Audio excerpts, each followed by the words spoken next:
দুবার চলে গেল, না দুইবার আহত হয়েছে। তারপরেও আমরা থামবো না, সামনে আলো আমাদেরকে থামিয়ে দিচ্ছে প্রায়। হ্যাঁ, সামনে যাওয়ার জন্য অবস্থা। এখান দিয়েই ঢুকিয়ে দিলাম বোমা রাখে।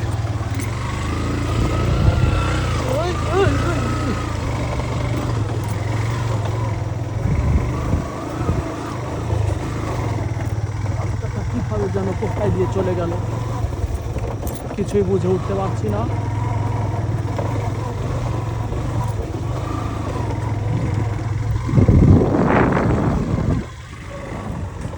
আমরা মনে হয় ওইটার কাছে আর যাইতে পারছি না। রাস্তা দেখেন এটা কোথায় দিয়ে উঠে গেছে।